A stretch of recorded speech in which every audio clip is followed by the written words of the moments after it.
Yay.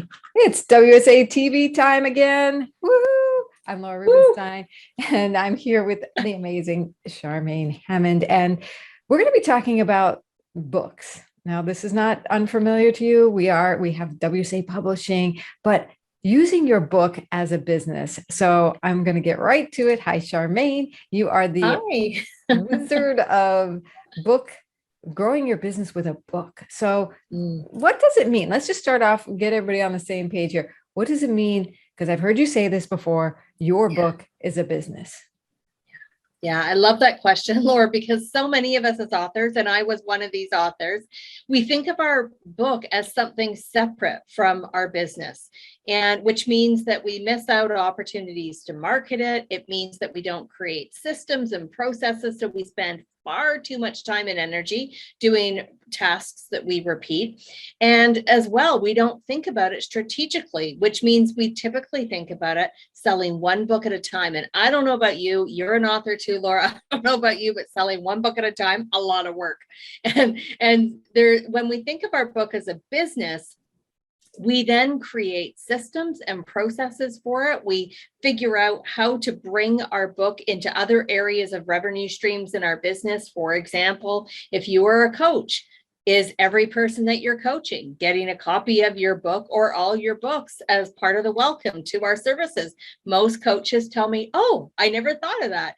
And as a speaker, have you actually factored in your speaking fee to include 50 copies of your books? This allows you to increase your and move books, because we know that when books get into the hands of readers and listeners around the world, those books generate more sales. I love that. It's like we have a missed opportunity if you're not leveraging your book in the ways that you already shared and a lot more ways that you can. I know you have a host of every time we do a training together or I attend one of your trainings, I'm like, oh, of course.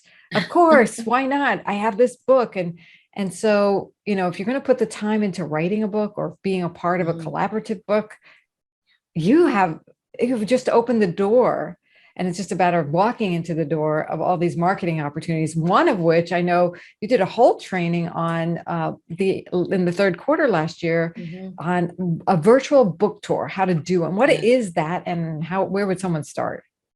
Oh, Gail Watson and I had such a blast doing that 4-hour training, Laura. We got really deep into looking at what is a virtual book tour. Essentially, this is touring your book around your community, your region, your state or province, or the world without leaving home at all. Now, this is critical in these times of not being able to travel as openly as we could in past.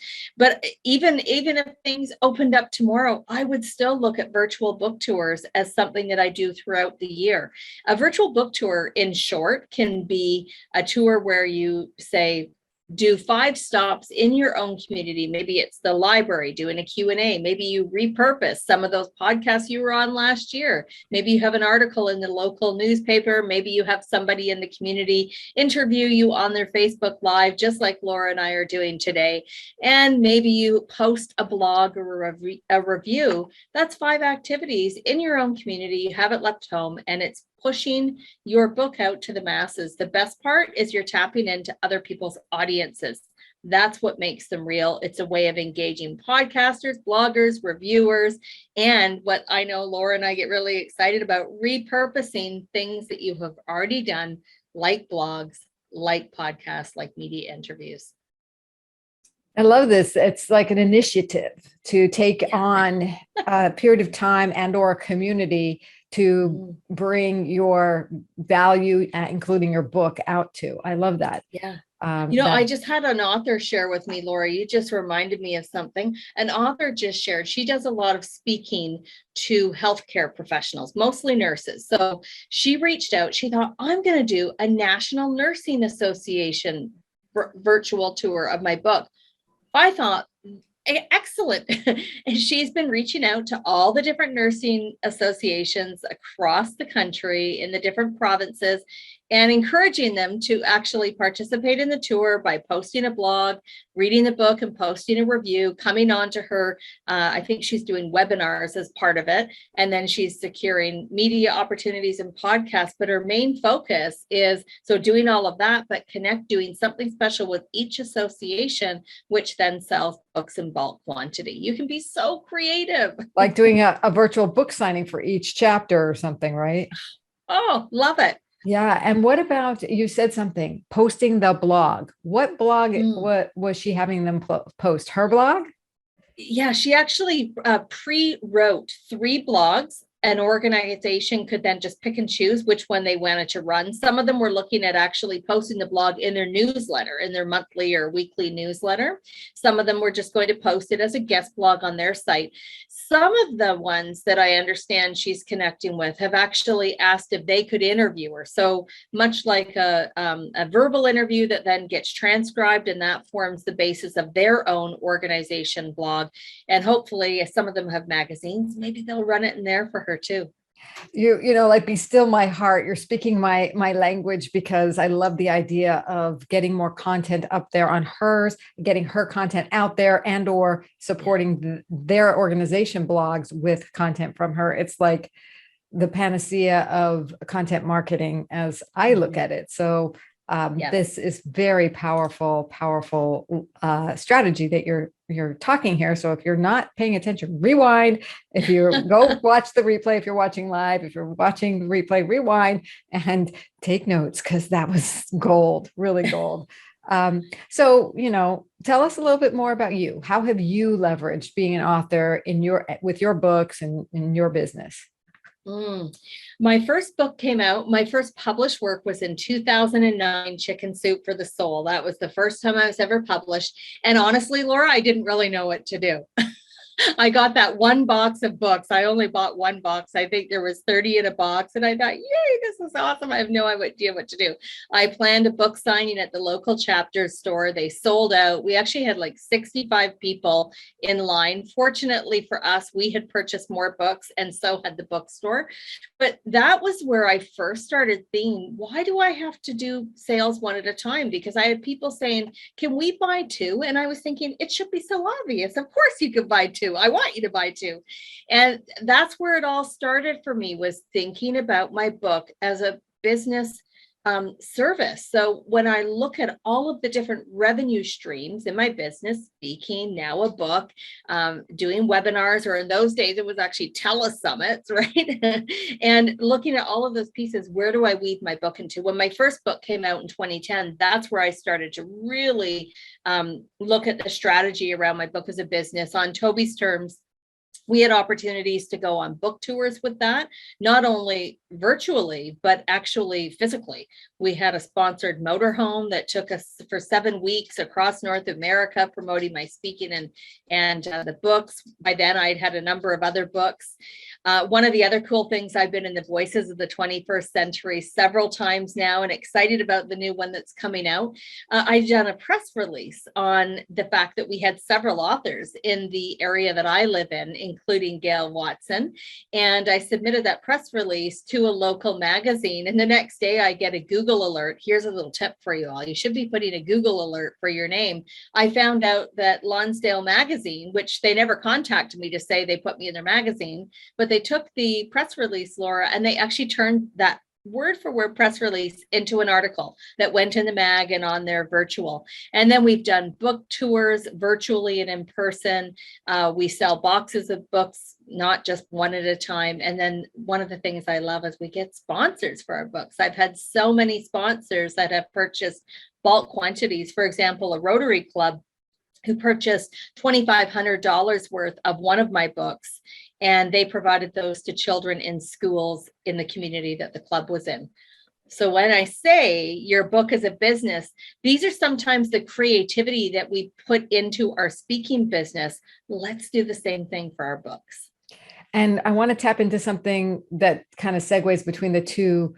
When you started with the Chicken Soup for the Soul book, right? That was kind of, you had this big aha, like I could be leveraging this for my business. And then you leveraged the fact that you were in a collaborative book into when you did your own book, right? It kind of like, Right. wow, what if I did this for myself? So I love the fact that you have both. Can you talk a little Yeah. bit about the value of the collaborative book for you? Oh, the value of the collaborative book. One of the things so there's a couple of things actually. I have to start with community, because what WSA Publishing has done, what the WSA team has done, is create a community. And for authors who have never been published, it is incredible to come into a collaborative book where community is already built. These authors, like I have authors from the first edition that I was in that are still partnering and collaborating and supporting one another. So you come into a community where all of them are marketing the book. This helps you build author brand, author profile, traction starts to happen. These books always go bestseller because on launch day, there is so much energy being put into the launch day that authors then become best-selling authors. I've had a number of my own books, and I still participate in these collaborative books because it brings me opportunities that I wouldn't have with my own books. And you might be wondering, well, like what? Well, some of the books that I've written myself have to do with either my business or based on our dog, Toby. The chapters I've included in Voices are very different. And they weren't ones that I would necessarily go write a whole book about, because I don't think I have enough to write a book about it.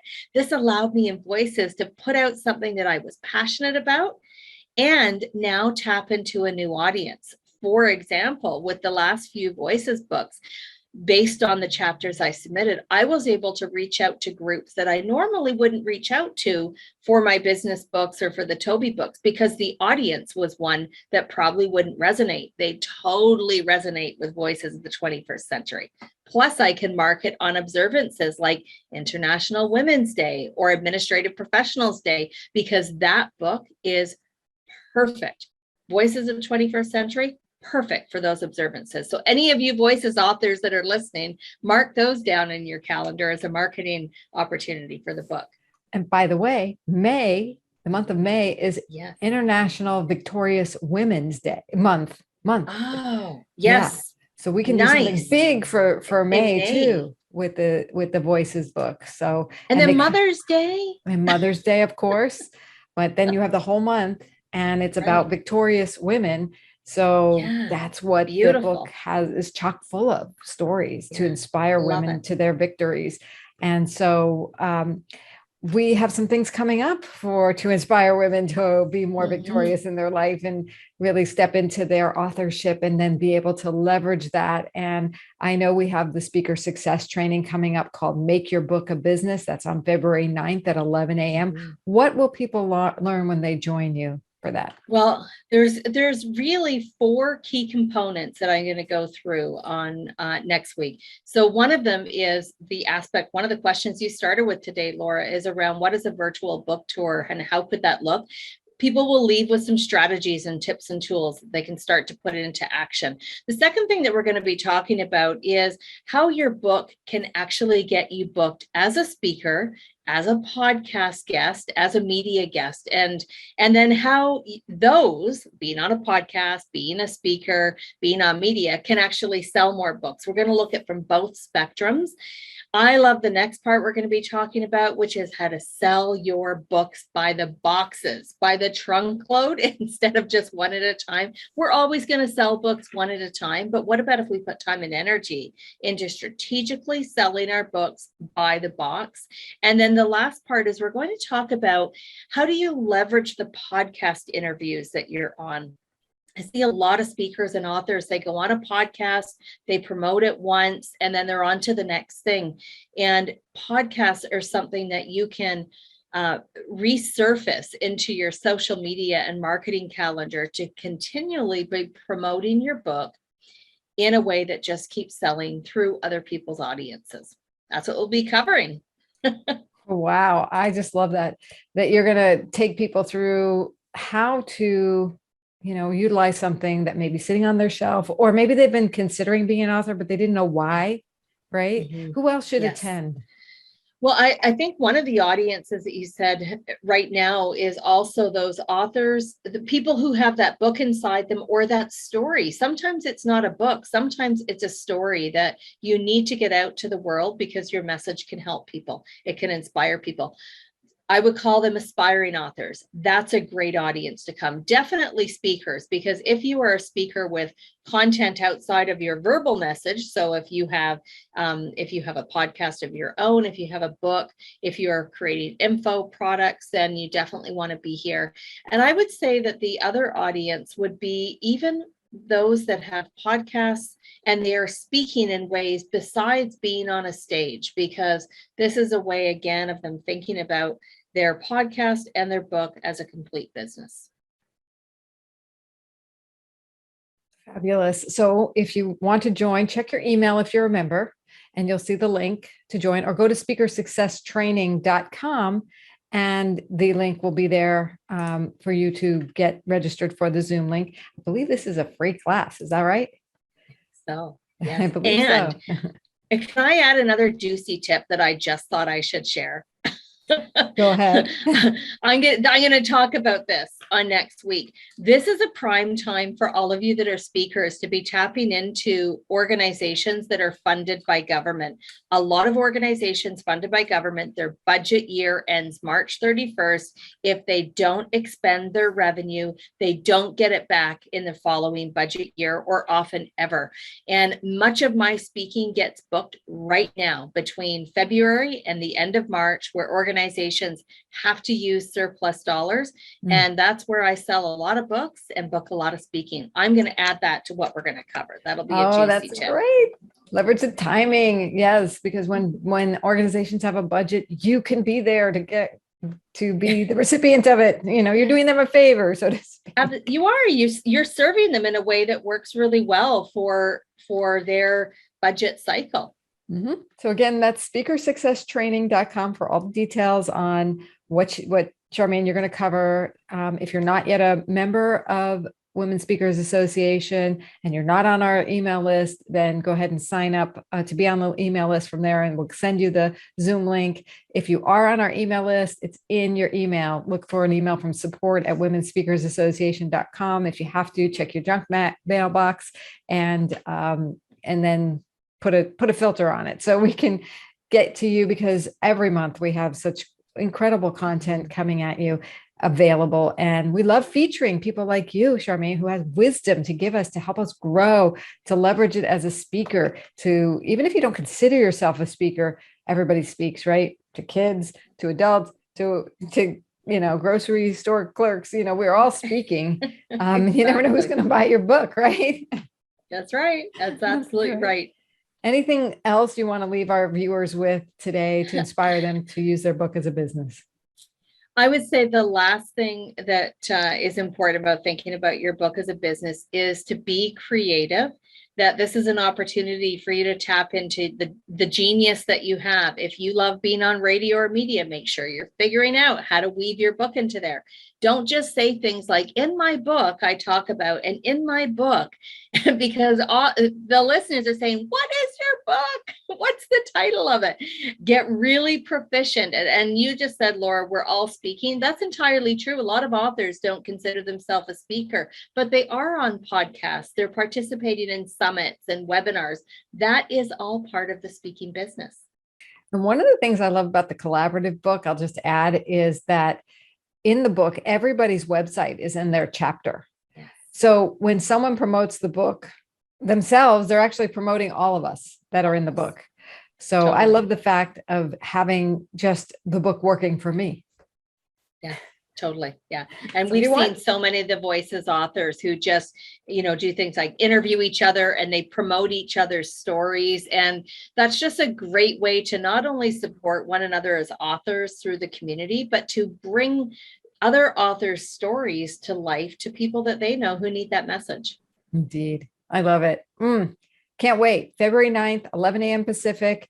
Charmaine is talking about how to make your book a business. Make your book a business. If you're not doing it, attend speakersuccesstraining.com. Thank you so much, Charmaine.